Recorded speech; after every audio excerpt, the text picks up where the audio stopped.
హుజూరాబాద్ నియోజకవర్గం నుంచి అనేక సంవత్సరాలుగా కొంతమంది 2002లో, కొంతమంది మధ్యలో, మొత్తానికి మీరు మేము కలిసి 2 దశాబ్దాల పైబడి కలిసిమెలిసి పనిచేసిన వాళ్ళం, కుటుంబంలాగా కలిసిమెలిసి ఉన్నోళ్ళం. రాజకీయాలలో నాయకుడు ప్రజలు, నాయకుడు కార్యకర్తలు ఉంటారు. కానీ నాయకుడు ప్రజలు కుటుంబ సభ్యుల్లాగా బతికేటువంటి కల్చర్ హుజూరాబాద్ నియోజకవర్గంలో ఉండేది. కొంతమంది రకరకాల ఈ మధ్య సోషల్ మీడియాలో వస్తే సోషల్ మీడియాలో నమ్ముకొని బతికే కొంతమంది ఉంటారు. అబద్ధాల పునాదుల మీద బతికే వాళ్ళు కొంతమంది ఉంటారు. వాళ్ళ బతికే కుట్రలు కుతంత్రాలు చేసే వాళ్ళు ఉంటారు. కానీ మనం దానికి విరుద్ధమైన సంస్కృతి నుంచి వచ్చిన వాళ్ళం. మనం స్ట్రైట్ ఫైట్ తప్ప స్ట్రీట్ ఫైట్ రాదు. మనం ధీరంతో కొట్లాడతాం తప్ప కుట్రదాలతో కొట్లాడటం కాదు.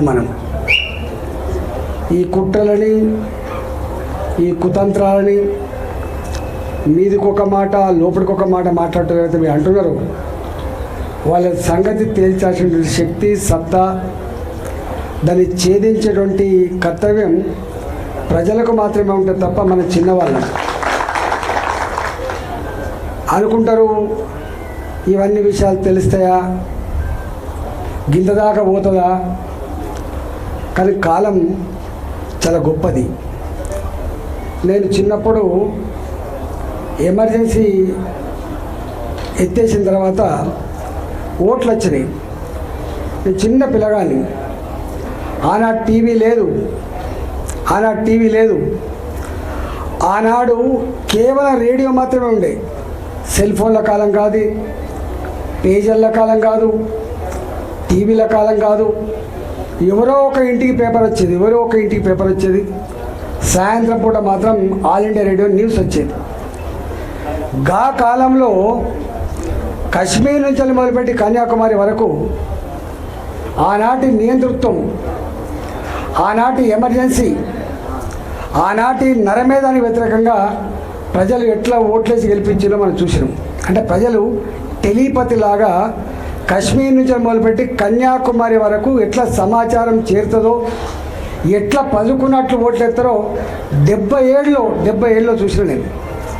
ఇవాళ ఈ కాలమే ఇది సెల్ ఫోన్ల కాలం. ఇవన్నీ మాట్లాడుతున్నారు, రికార్డు చేసుకుంటాడు.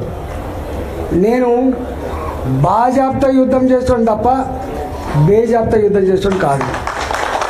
బాజాప్తా మాట్లాడటం తప్ప బేజాప్తా మాట్లాడటం కాదు. సందర్భం వచ్చినప్పుడు తప్పకుండా ఎక్కడ మాట్లాడాలి, ఏం మాట్లాడాలి అవన్నీ చేస్తాం. మనం చరిత్ర లేకుండా వర్తమానం ఉండదు. చాలామంది చరిత్రను కాలకల్పనలో కలిసిపోయింది అనుకుంటారు. చరిత్ర అనేది లేకుండా వర్తమానం లేదు.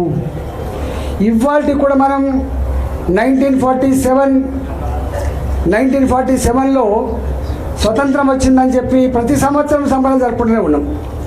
కొన్ని వందల సంవత్సరాల కాలం పాటు కొన్ని లక్షల మంది భారత మాత ముద్దుబిడ్డలు ఆనాడు స్వేచ్ఛ కోసం, స్వతంత్రం కోసం, బానిస సంఖ్యలు బద్దలు కొట్టడం కోసం ఉరికంబాలెక్కిన వాళ్ళు ఉన్నారు.